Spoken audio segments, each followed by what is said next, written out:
Fifoazan-tsaina aloha zay vao fampandrosoana tsy vitan'ny fanaovana valalabe mandry ny fikarakarana ny firenena.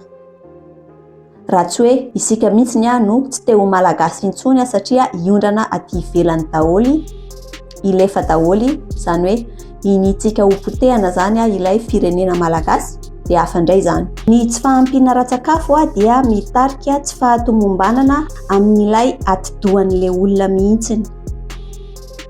Tsy hoe fanambanina an'ilay olona zany le izy fa fahazoana ny kapasitean'ilay olona dia isika rehetra no mila mifanaraka hoe atao ahoana ireo olona ireo. Isika zany no tokony manamboatra rafitra ahafahan'ireo olona ireo mivelona satria tsy fidiny aminy ilay izy. Tsy fidiny aminy raha ohatra ka infantile ny fisainany, tsy fidiny aminy raha ohatra ka ny tenany ihany ny fatany satria izay le kapasite fisainana ananany vokatry ny tsy fanjarian-tsakafo ohatra. Ary io dia ohatrany hoe misy olona fohy dia hoe misy olona lava. Tahaka ny tsy afaka halavaintsika ny olona fohy, tsy afaka hafohintsika ny olona lava, dia tsy misy ninona afaka ataontsika an'ilay olona efa à l'âge adulte izy ka ny atidohany tsy nahazo an'ilay otrikaina izay tokony nahafahany nitombo. Ohatrohatr'izay le etahan'ilay olona. Sahala amin'ny hoe misy olona fohy, misy olona lava, tsy misy zavatra tokony mahagaga amin'izany fa izay fotsiny ilay izy. Ny tsy fanjariana ara-tsakafo hatrany am-boka dia voapirofo ara-tsiantifika fa mitarika olana lehibe eo amin'ny atidohan'ilay olombelona. Mitarika tsy fahatomombanana eo amin'ny atidohan'ilay olombelona izay hiaran'izany tsy fanjariana ara-tsakafo hatrany am-boka izany. Voapirofo ara-tsiantifika ihany koa fa misy karazana sakafo ilaina rehefa mbola ao am-boka ilay olona, dia misy karazana sakafo ilaina rehefa teraka ilay olona. Tsy hoe nanao fanahiniana ilay olona akory ny tsy hahatakatra rehefa mankany am-pianarana. Tsika zao ohatra mahita hoe be dia be ny ankizy any ambanivohitra any tsy mahavita mihoatra ny classe de T5 na hoe tsy manana fahafahana mifantoka izy rehefa ao an-dakilasy. Tsy fanahiniana zany, mety tratran'io tsy fahatomombanana ara-tsakafo io izy. Ohatrany hoe misy olona fohy dia misy olona lava, dia misy olona zany ny fahafahan'ny atidohany dia voafetra vokatry ny tsy fahampiana ara-tsakafo izay nananany hatrao am-boka. Misy olombelona fohy dia misy olombelona lava. Sahala amin'izany ihany zany ilay izy. Tsy hoe fanahiniana zareo akory ny tsy hahatakatra rehefa mankany am-pianarana, tsy hoe fanahiniana zareo akory ny tsy mahavita mihoatra ny T5 any am-pianarana, fa vokatry le tsy fahampiana ara-tsakafo hatrany am-boka nahazo anazy. Tsy hoe fanambaniana akory zany fa entintsika mahazo, entintsika manaiky ny toe-batan'ny mpiray tanindrazana amintsika izay any ambanivohitra any, izay tsy navita fianarana lavitra loatra satria mety tsy fanahiniana ilay izy. Ankoatran'ilay hoe tsy mifanaraka amin'ny toetrandro ny calendrier scolaire, fa ampianarintsika amin'ny andro aviorana ny zanaka malagasy, dia misy ihany koa ilay tsy fanjarian-tsakafo izay angatahantsika vola tsy tokony tsy firohana amin'ny mpamatsy vola isa-taona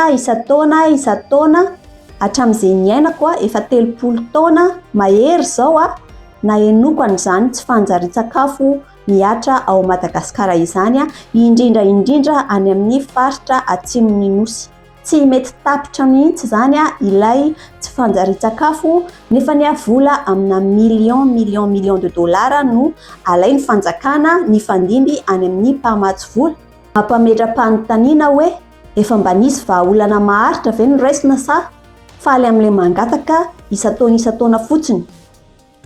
Ka tsy resaka fanambaniana an'ilay mpiray tanindrazana amintsika izay tsy nahita fianarana zany ity resahako ity, fa mila azontsika hoe inona ny toe-batan'ilay olona, inona ny zavatra nialebiazany tany amin'ny toerana misy azy tany, dia izay tsy fanjarian-tsakafo izay mitarika zavatra naturel amin'ny atidohany, mitarika kapasité naturel amin'ny atidohany, hoe izy mihitsiny ohatran'izay.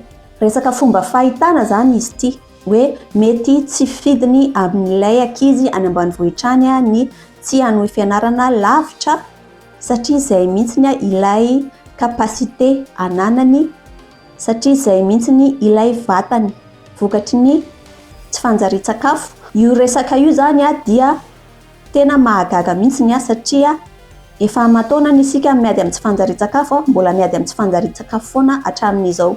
Mbola tsy tokony forohana no efa nindramina fa tsy mety fohana mahitsiny ilay tsy fanjarian-tsakafo. Fifohazan-tsaina aloha izay vao fampandrosoana, ka rehefa mifoha ara-tsaina isika tonga saina fa maro dia maro ny zavatra manodidina amintsika izay tsy isika no nanamboatra azy, tsy isika no naniry azy, tsy isika no nanao fanahiniana akory hoe manana an'izay tsy fahatomombanana eo amin'ny atidoha izay ny mpiarabelona amintsika, ny mpiray tanindrazana amintsika. Tsy isika no nanao an'izany fa vokatr'ilay tsy fanjarian-tsakafo izay andraikitry ny mpitondra fanjakana. Ilay kapasité an'ilay olona isaina hatrany an-kibon-dreniny no efa voafetra ka tsy ahafahany mandray fanapahan-kevitra izay mifanaraka amin'ny tokony ho izy.